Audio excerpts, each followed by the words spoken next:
All right, Shalom. First and foremost, I want to give all praise and glory unto Yahweh Bashem Yahushai, Bashem Rakakudash. Double honors. Double honors to the elders of GMS Rule Well. Peace, salutations to like Akim on the four corners, pushing the truth for sincerity. Peace be unto you. Shalom. This lesson I want to do about the great earthquake that's spoken about in Revelations 11 and 13. And before I read that verse, I'm going to start a few verses above. And it says, Revelations 11 and verse 11. And after 3 days and a half, the spirit of life from God entered into them. Now, what is that? 3 days and a half. 300 and, basically, roughly 350 years. From the time we got here on cargo slave ships, which is 1619, and you add 300 years later, and you get roughly 1969, which is around the time that Abba Bivens, if you can receive it, John the Baptist coming back, and basically doing as he was commanded. Malachi, was that 4 and 5, I believe, says, I will send you Elijah the prophet for the coming dreadful day of Yahweh. And he's been brought back yet again. He came back as John the Baptist. And that was a time period. But also, he came back yet again as Abba Bivens, if you can receive it. And what is he supposed to do? Turn back the hearts to the fathers. Get us back in line, teach us who we are, our heritage, warn us of the pending destruction doomed to come. Because what did John the Baptist do? He baptized. He baptized with physical water. And what he come to do next time? Baptize us with that spiritual water. That spiritual water being that's truth. And that water, because the earth is going to be destroyed by thermonuclear missiles, which do what? Get fire. And what is the protection for fire? It's water. That's why you want to be submerged in water when it comes. Reading verse 11 again, Revelation 11:11. And after 3 days and a half, the spirit of life from God entered into them, and they stood upon their feet. A great fear fell upon them which saw them. Why? Because they understand that the third temple is being built. We weren't supposed to know this. We were supposed to just be African Americans, black, Negroes, colored, ADOS, FBA, or whatever byword that they have for us. That's what we're supposed to be. We weren't supposed to be Israel. We weren't supposed to be the Hebrew Israelites. We weren't supposed to be God's chosen people. So great fear came upon us. Because why? They know the nations. They know that once we get connected to our power source, it's a wrap. You can't beat us. So it's dangerous for them to know that, because they took crafty counsel against us. That's Psalms 83. All the nations did. So that they getting scared. Scared so much that they deleting brothers' channels. Scared so much that they got agents infiltrating camps. They got agents going to the camps to try to cause distortion and dissension, trying to prevent, other people from joining the truth. Fear has many looks. Fear isn't always, screaming down the street, running with your arms up, and looking over your shoulder every 10 steps. Fear looks a lot different, and it manifests differently in different people. So this is fear. You have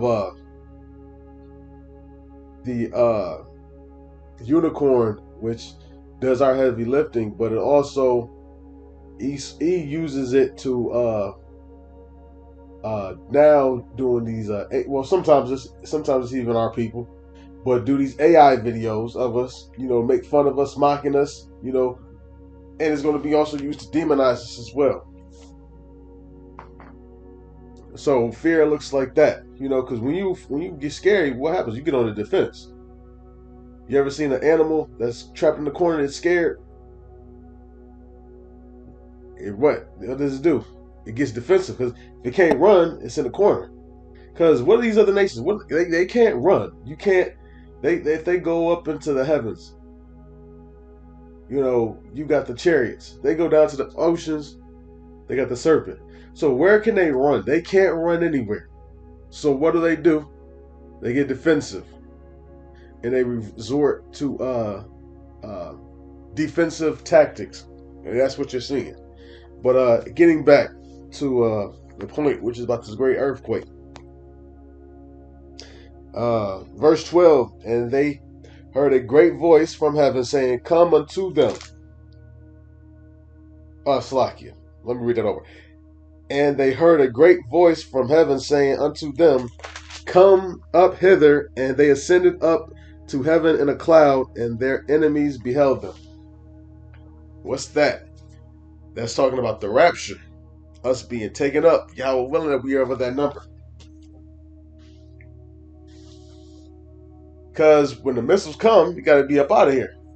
So we're getting beamed up, because the great deliverance is going to be here in North America, primarily Babylon.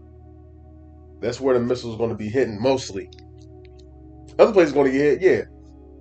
But the missiles are going to be hitting. They're going to come down simultaneously.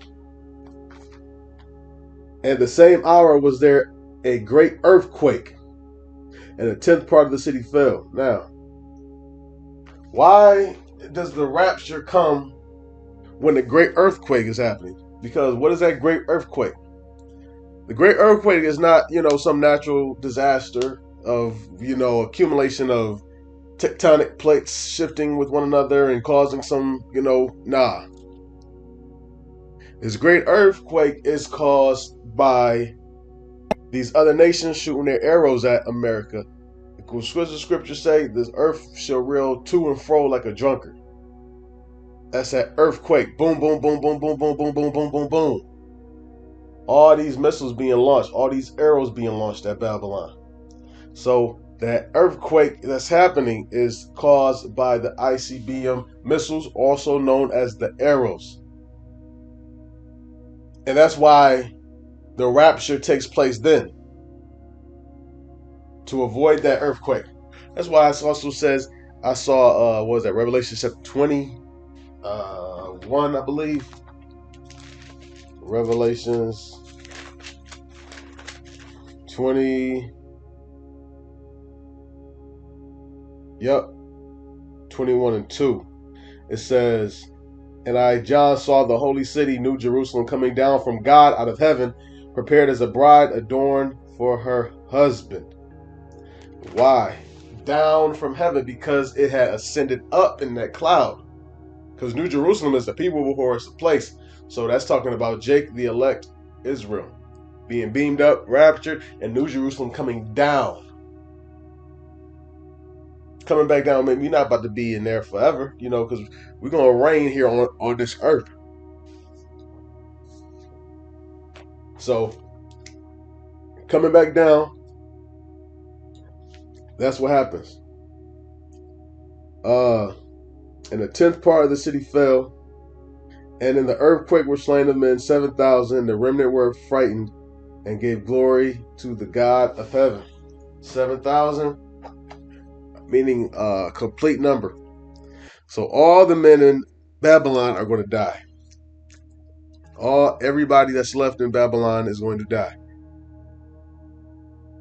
Now, you have the other people that's not in, because there's going to be elect that's going to be, you know, you know, what he's doing. He's going to gather his elect from all four corners of the earth. So it's not just going to be Babylon, but you're going to have elect, being gathered from Brazil, elect being gathered from China, from Japan, elect being gathered from Australia, UK, Russia, Switzerland, uh, uh, Nigeria, and so forth.